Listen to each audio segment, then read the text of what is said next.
প্রিয় দর্শক, রহমত, বরকত ও মাগফিরাত নিয়ে মাহে রমাদান আমাদের সামনে সমাগত।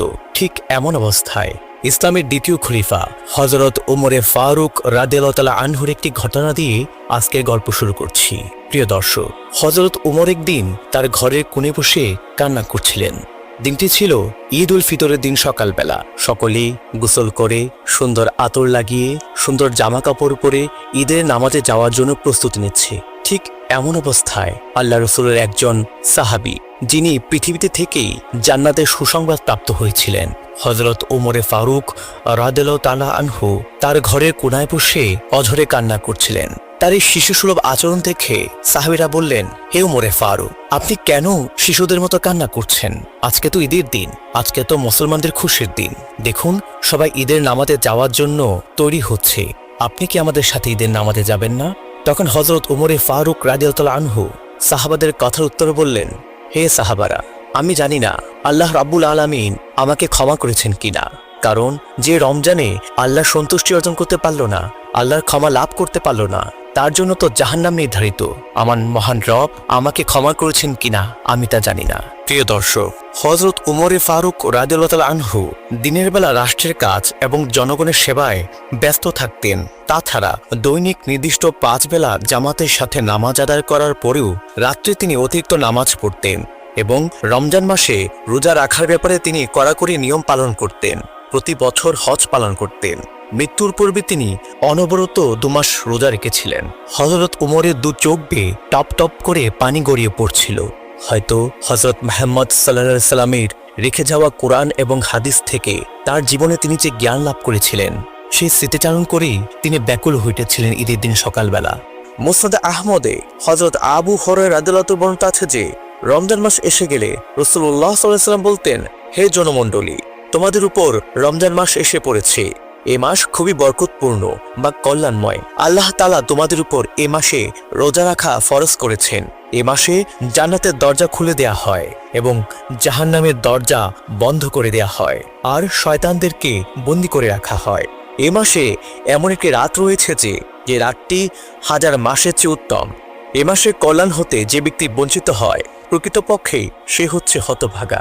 হযরত আবু হুরায়রা রাদিয়াল্লাহু তাআলা আনহু হতে বর্ণিত আছে যে, রাসূলুল্লাহ সাল্লাল্লাহু আলাইহি সাল্লাম বলেছেন, যে ব্যক্তি ঈমানের সাথে ও সওয়াবের নিয়তে কদরের রাতে ইবাদত করে, তার পূর্বপর সমস্ত গুনাহ আল্লাহ মাফ করে দেন। মাহে রমাদানের কঠোর সাধনার পরে ঈদের দিনে একটি কাহিনী। ঈদের দিন সকালে কিছু ছোট ছেলে মেয়েরা হযরত হাসান এবং হুসাইন রাদিয়াল্লাহু আনহুকে বলতে লাগলো, আজকে তো ঈদের দিন, আমরা সবাই দেখো নতুন জামা কাপড় পরে এসেছি। তোমাদের নতুন জামা কোথায়? তোমরা তো দেখছি এখনো আগের পুরাতন জামাই পরে আছো। তোমাদেরকে কি নতুন জামা কাপড় কিনে দেয়নি? ছোট শিশুদের কথা শুনে হযরত হাসান এবং হোসেন এক দৌড় দিয়ে তাদের ঘরের ভিতর ঢুকে গেল এবং তাদের আম্মাজান হযরত ফাতিমা রাদিয়াল্লাহু আনহুকে খুঁজতে লাগলো। তারা বলতে লাগলো, আম্মা, আম্মা, বাইরে সবাই দাঁড়িয়ে আছে, আমাদের বন্ধুদের সঙ্গে ঈদের নামাজে যাব। আমাদের নতুন জামা কাপড় কোথায়? আমাদেরকে এখনই আমাদের নতুন জামা কাপড় পরিয়ে দাও। হযরত ফাতিমা রাদিয়াল্লাহু আনহু শিশুদের কথা শুনে অত্যন্ত চিন্তিত হয়ে গেলেন। ছোট্ট শিশু হযরত হাসান এবং হোসেনের মুখে বারবার একই কথা শুনে হযরত ফাতিমা তাদেরকে সান্ত্বনা দিয়ে বললেন, আমার সোনামণিরা, তোমরা এখনো তো গোসলে করেনি। তোমাদের জামা কাপড় দর্জির দোকানে রয়েছে। জামা কাপড় তৈরি হলেই তোমাদেরকে আমি নতুন জামা পরিয়ে সুগন্ধ মাখিয়ে ঈদের নামাজের জন্য প্রস্তুত করে দিব। তোমরা এখন গিয়ে গোসল করে এসো। মায়ের মুখে একথা শুনে দুবাই খুশিতে নাচতে নাচতে গোসল করতে চলে গেল। এদিকে মা ফাতিমা চিন্তিত হয়ে গেলেন এবং কান্না শুরু করে দিলেন। তিনি সমস্ত কাজকর্ম ফেলে দিয়ে জায়নামাজ বিছিয়ে নামাজে বসে গেলেন। পরম আন্তরিকতায় নামাজ শেষে তিনি মোনাজাতে আল্লাহর দরবারে কেঁদে কেঁদে বলতে লাগলেন, হে রাব্বুল আলামিন, হে আমার রব, আমি তো আমার সন্তানদেরকে মিথ্যা সান্ত্বনা দিয়েছি। আমি আমার সোনামণিদেরকে বলেছি তারা গোসল করে আসলে তাদেরকে নতুন জামা কাপড় পরিয়ে দিব, সুগন্ধি মাখিয়ে দিব। কিন্তু হে আমার রব, তারা যদি গোসল করে এসে নতুন জামা কাপড় না পায়, তখন আমি তাদেরকে কি জবাব দিব? মা হয়ে আমি ছোট শিশুদের সামনে মিথ্যা প্রমাণিত হব। হে আল্লাহ, এই বিপদ থেকে আমাকে কে রক্ষা করবে? আমার আদরে দুলালদের কাছে আমি কি বলবো? হযরত ফাতিমা এই কথা বলে সিজদায় আল্লাহর কাছে কান্না করতে লাগলেন। হে আল্লাহ, তুমি বলে দাও, এখন আমি কি করব?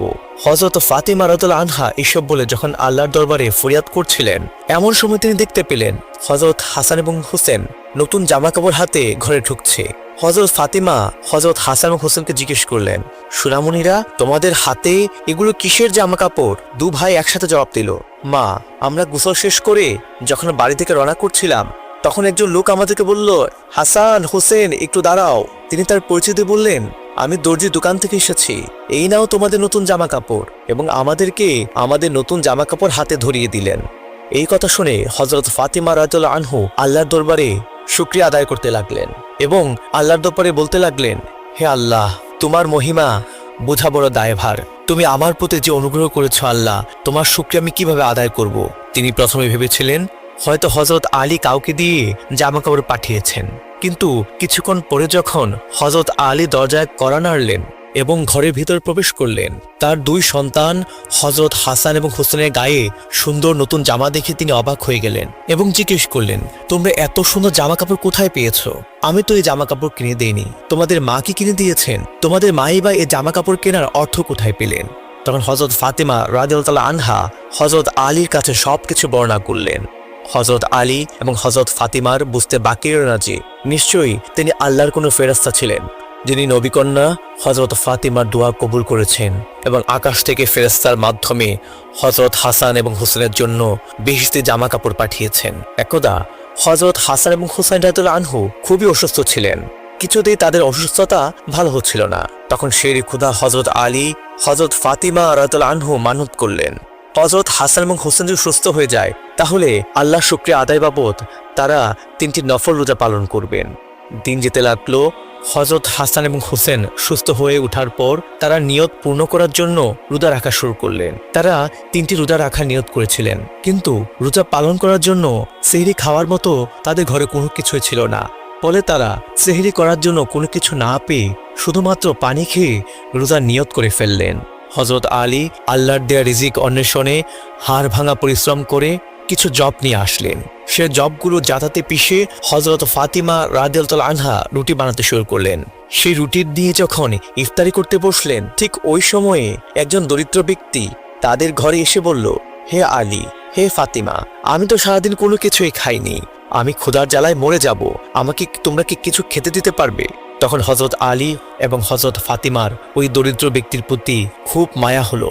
যদিও তার নিজেরাও ক্ষুধার্ত ছিল, তারপরও তাদের ইফতারের জন্য রাখা রুটিগুলো সেই দরিদ্র ব্যক্তিটিকে দিয়ে দিল।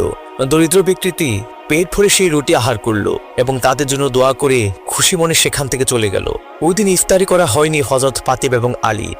তারা আল্লাহর রাস্তায় ধৈর্য ধারণ করেছিল, তাই তারা সেহরির মতো ইফতারিত পানি খেয়ে ইফতারি শেষ করে নিলেন। তারা নিয়ত অনুযায়ী দ্বিতীয় দিন পুনরায় রোজা রাখা শুরু করলেন, কিন্তু ওই দিনও তাদের সেহরি করার মতো কোনো কিছুই ছিল না। তারা আবার আল্লাহর নাম নিয়ে পানি খেয়ে রোজার নিয়ত করে ফেললেন।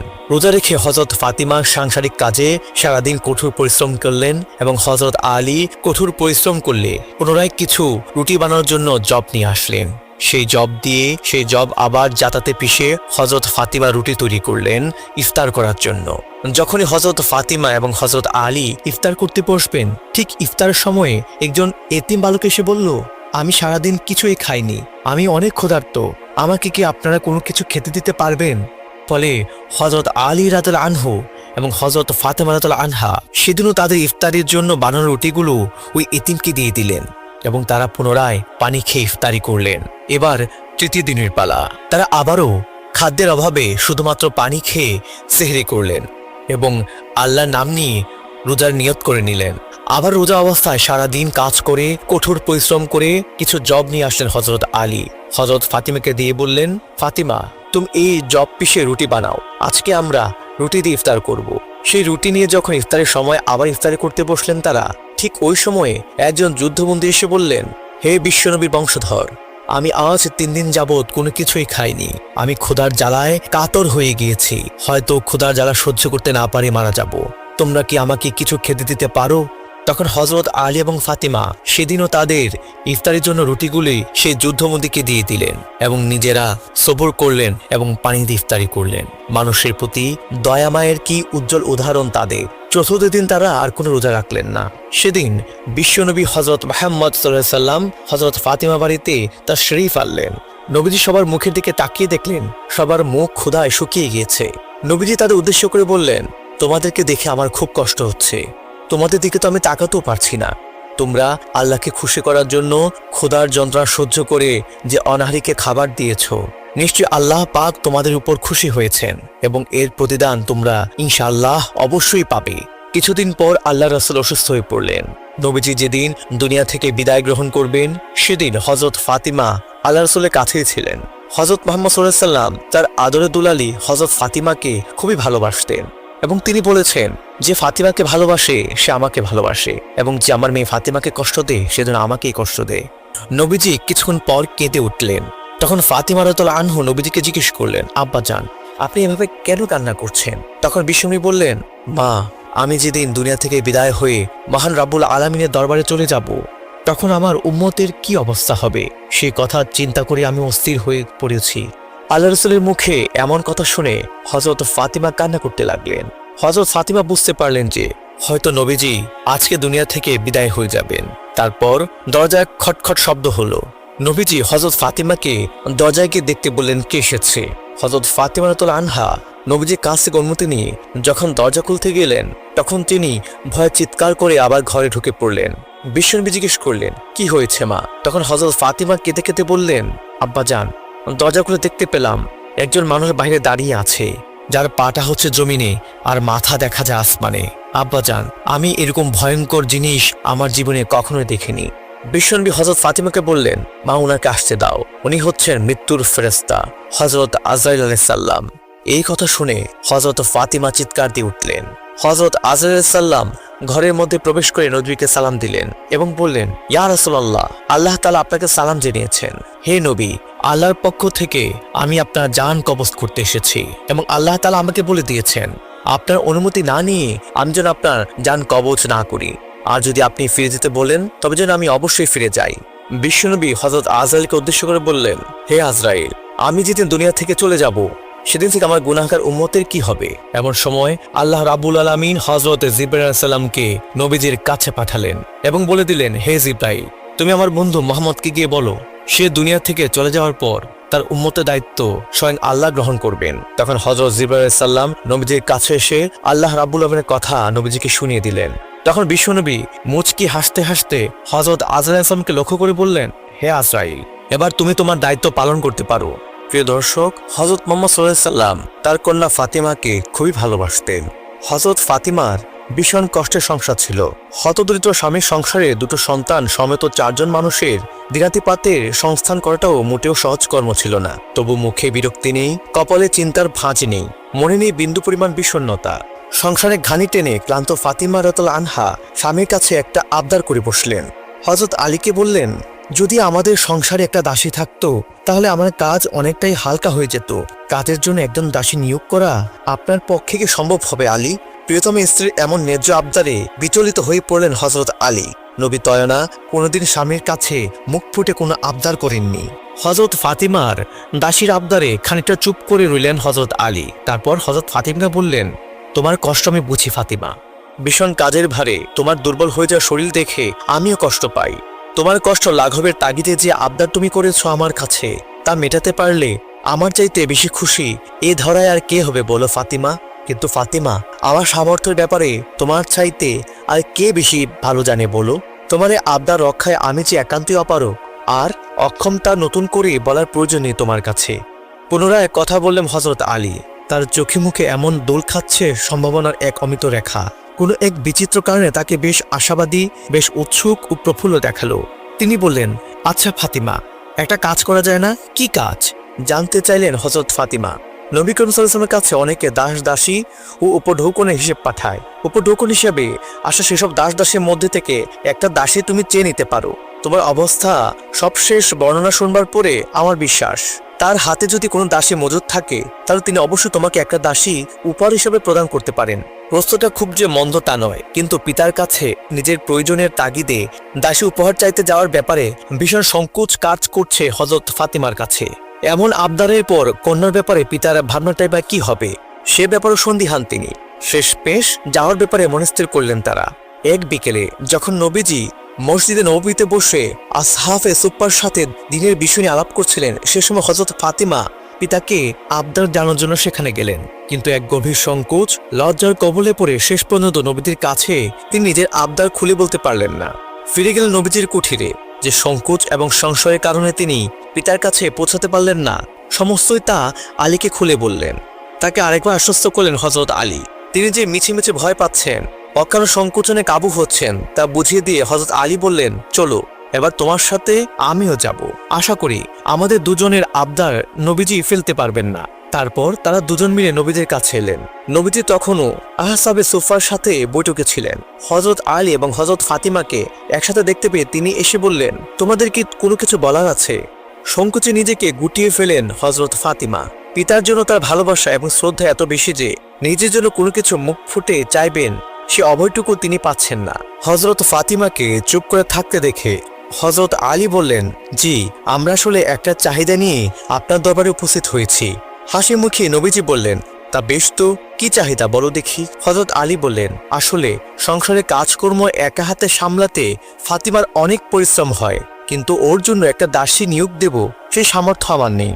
আমরা ভাবলাম আপনার কাছে তো অনেকে উপঢৌকন হিসেবে দাস দাসী পাঠায়, তাদের মধ্য থেকে একজন দাসী যদি আপনি আমাদের দেন তাহলে ফাতিমার পরিশ্রম অনেকটাই লাঘব হয়। হযরত আলীর কথা শুনে নবী করিম সাল্লাল্লাহু আলাইহি ওয়াসাল্লামের চেহারা বিমর্ষ হয়ে উঠল।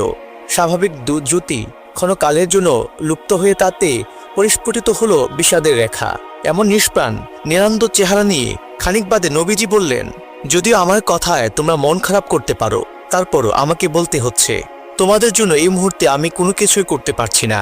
ওই যে আসহাবে সুফা দেখছো, ওদের অবস্থা তোমাদের চাইতে করুন। ওরা তোমাদের চাইতে অনেক গরিব। এই মুহূর্তে আমার কাছে আসা উপঢৌকনের কেউ যদি বেশি হকদার হয়ে থাকে তা একমাত্র তারাই। সুতরাং তোমাদের আবদার রাখা আমার পক্ষে সম্ভব নয়। সেদিন নবীজি যার মুখের উপর না বলে দিয়েছিলেন তিনি তার সবচেয়ে প্রিয় সাহাবীদের মধ্যে একজন, আর যার সম্মুখে আবদার মেটাবার ব্যাপারে অসম্মতি জ্ঞাপন করেছিলেন তিনি নবী করিম সাল্লাল্লাহু আলাইহি ওয়াসাল্লামের প্রিয় কন্যা হযরত ফাতিমা। দুজন সবচেয়ে প্রিয় মানুষের সামনে এমন নিঃসংশয় নিঃসংকোচ অসম্মতি তিনি জানতে পেরেছিলেন কেবল মসজিদে নববীতে আশ্রয় নেয়া অতি দরিদ্র আসহাবে সুফার জন্যই। আত্মীয়তা এবং ভালোবাসার কাছে তার দয়া হেরে যায়নি সেদিন। স্বার্থপর পৃথিবীতে এমন নিঃস্বার্থ নজির স্থাপন নবী করিম সাল্লাল্লাহু আলাইহি ওয়াসাল্লামের বেলাতেই কেবল সম্ভব। হতাশ হয়ে ফিরে এলেন হযরত আলী এবং হযরত ফাতিমা। যদিও নবীজির সিদ্ধান্তে তারা মোটেও মনক্ষুণ্ণ নয়, কিন্তু ঘটনার আকস্মিকতায় তারা এতটাই বিমর্ষ যে সাময়িক বিমর্ষতার তারা উভয়ে ভগ্নপ্রায়। সেদিন সন্ধ্যায় নবীজি ফাতিমার ঘরে গেলেন। নবীজির এমন অস্বাভাবিক উপস্থিতিতে হযরত আলী এবং ফাতিমা হতভম্ব হয়ে পড়লেন। তারা তড়িঘড়ি করে নবীজিকে সম্ভাষণ জানাতে ব্যস্ত হয়ে পড়লেন। নবীজি ইশারার মাধ্যমে তাদেরকে থামিয়ে দেন এবং বিছানায় তাদের পাশে গিয়ে বসেন। নবীজির দয়াদ্র চেহারা থেকে প্রিয় সাহাবীদের জন্য অফুরান ভালোবাসা, প্রিয় কন্যার জন্য দরদ যেন উথলে পড়েছে। তিনি দয়া ভরা গলায় উভয়কে উদ্দেশ্য করে বললেন, তোমরা আমার কাছে যা চেয়েছো তার চাইতে ঢের উত্তম কিছু আমার কাছে আছে, তোমরা কি নিবে? উভয় উদ্বিগ্ন হয়ে জানতে চাইল। জি অবশ্যই ইয়া রাসূলুল্লাহ। নবী করিম সাল্লাল্লাহু আলাইহি ওয়াসাল্লাম বললেন, যখন তোমরা রাত্রিবেলা ঘুমোতে যাবে তখন 33 বার সুবহানাল্লাহ, 33 বার আলহামদুলিল্লাহ এবং 34 বার আল্লাহু আকবার পাঠ করবে। হযরত ফাতিমার কাজের কষ্ট লাঘবের জন্য একটা দাসী চেয়েছিলেন, কিন্তু নবীজি তাকে তা দেননি। আসহাবে সুফা যারা নতুন ইসলাম গ্রহণ করে ঘর ভারী ভিটে মাটি এবং পরিবার পরিজন ছেড়ে নবীজির কাছে আশ্রয় নিয়েছেন, তাদের কষ্টটাই নবীজির কাছে সবচেয়ে বড় মনে হয়েছিল। প্রিয় দর্শক, নবী করিম হযরত মুহাম্মদ সাল্লাল্লাহু আলাইহি সাল্লাম সবসময় নিজের থেকে এবং নিজের পরিবার থেকে সাহাবীদেরকে বেশি ভালোবাসতেন। যদিও বা তার মেয়ের জামাতা এবং মেয়ে সাহাবী ছিলেন, তারপরেও তিনি আসহাবে সুফাদেরকে বেশি অগ্রাধিকার দিয়েছিলেন। নবী করিম সাল্লাল্লাহু আলাইহি সাল্লাম শুধু যে সাহাবীদেরকে ভালোবাসতেন তা নয়, তিনি আত্মীয় স্বজন এবং পাড়া প্রতিবেশী সবাইকে ভালোবাসতেন। তিনি পাড়া প্রতিবেশী সম্পর্কে সাহাবাদেরকে এমনভাবে বলতেন যে সাহাবারা মনে করত হয়তো প্রতিবেশীদেরকে সাহাবাদের ওয়ারিশ বানিয়ে দিবেন। প্রিয় দর্শক, আজকে এই পর্যন্তই। পরবর্তীতে ইনশাআল্লাহ অন্য কোনো ঘটনা নিয়ে আপনাদের সামনে উপস্থিত হব।